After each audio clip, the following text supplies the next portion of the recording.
Câmara Municipal de Belo Horizonte acabou aprovando a internação voluntária e involuntária de dependentes químicos. Rafa, esse é um tema aí que ele mexe muito com a nossa categoria aí de profissionais. Alguns são contras, outros são a favor. O que que tu pensa? Eu é complicado, né, porque, assim, a gente tem visto, né, casos comuns de pessoas com algum tipo de transtorno mental, de algum tipo de dependência, né, cometendo crimes, né, fazendo assim, às vezes nem cometendo crimes. Recentemente, um rapaz, né, foi baleado lá nos Estados Unidos, pela polícia dos Estados Unidos. A própria mãe dele chamou a polícia, né, porque ele teve uma crise lá, da esquizofrenia, mas só que ele estava calmo, aí a polícia chegou, ele ficou nervoso, a polícia acabou baleando ele.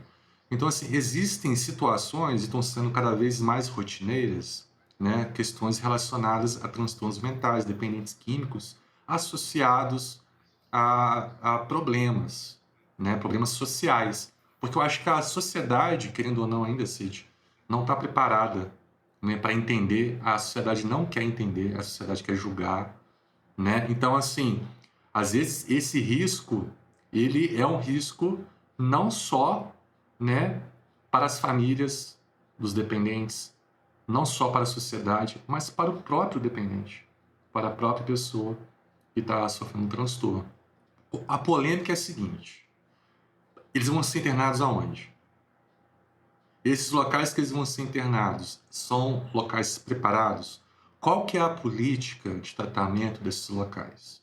É uma política de prisão psiquiátrica, onde eles vão ser dopados o dia inteiro, ou vai ter realmente um tratamento? Né? Então, assim, a questão é, essa solução, ela é boa o suficiente? Né? Existe um movimento antimanicomial, que é uma luta que já existe há algum tempo.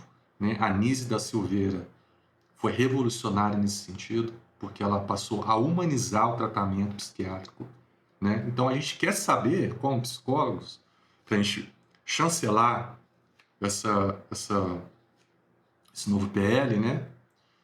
Se esse projeto, se realmente essa solução está sendo pensada com todos os cuidados devidos, né? E se forem esses cuidados devidos, eu sou a favor, né? Existem alguns casos de risco que aí tem que estudar cada caso, que eu poderia falar, pô, nesse caso eu sou a favor.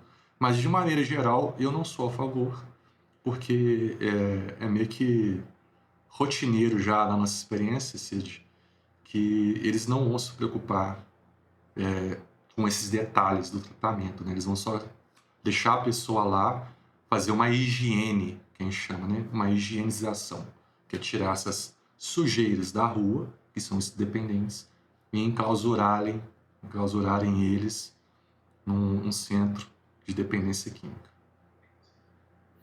E aí essa discussão que tu fez, eu acho que ela foi perfeita, né? Porque ela ataca muito a questão da política. Será que é somente aí uma medida no momento aonde querem que a política fique em evidência, ou de fato é esse tratamento humanizado que ela exige e vai ter por trás, né? Vamos lá. Internar as pessoas contra a própria vontade resolve o problema da dependência química? Ou vai só resolver, né, esse incômodo social que ela está causando? As pessoas que estão numa praça central, aonde os turistas passam, né, e acabam se queixando. Será que a gente está falando, né, Rafa, justamente dessa política de saúde ou é só esse controle social?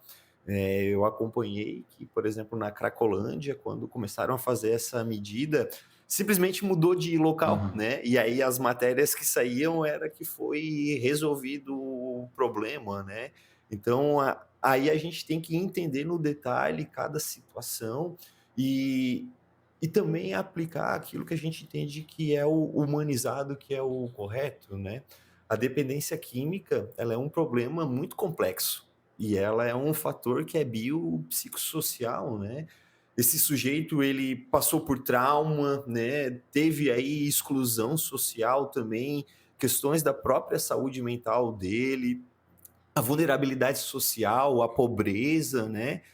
As próprias políticas públicas que acabam sendo falhas. Então, são muitos fatores para a gente entender, né, o que de fato levou esse sujeito àquela situação. Só que aí tem casos também aonde são extremos, em que a pessoa realmente ela perdeu essa capacidade, né, de se cuidar, e esse risco ele tá eminente. Só que isso também não justifica, né, uma internação aonde ali não vai ter os cuidados humanizados por trás, porque se a gente tratar só como uma internação, se não tiver um investimento forte no CAPES, né, um tratamento ambulatorial, uma reinserção na sociedade, um acompanhamento psicológico, se não tiver esses fatores e todos esses, eu já sei qual que vai ser o resultado, né? A pessoa ela vai sair dessa internação, porque também é algo momentâneo, né? Que o Estado não vai ficar custeando, e ela vai voltar para o mesmo contexto que ela estava, né? E aí essa dependência vai acabar voltando também. Então, o que que me parece, né? E aí fazendo uma crítica, é que a sociedade, por essa falta de informação, ela está muito mais disposta, né, a que seja feito esse isolamento do que enfrentar de fato essas causas, né, que geram essa dependência. E enquanto isso não muda, qualquer política aplicada, né, ela vai ser só para apaziguar, mas não para resolver a situação. É isso aí. Bem, esse é um assunto muito complexo, né? A gente não quer determinar o que é certo e o que é errado, a gente está dando as nossas opiniões, baseadas na nossa experiência com psicólogos, pessoas que estão na área, né, de diversas maneiras, não só com psicólogos, mas também com pessoas comuns nesse sítio. Então, deixa aqui pra gente nos comentários o que você pensa a respeito disso. Deixa o like se você gostou do vídeo, né? Alguma sugestão também de tema, algo que você queira ver aqui no nosso canal. Se inscreva, né? E a gente se vê no próximo vídeo. Valeu.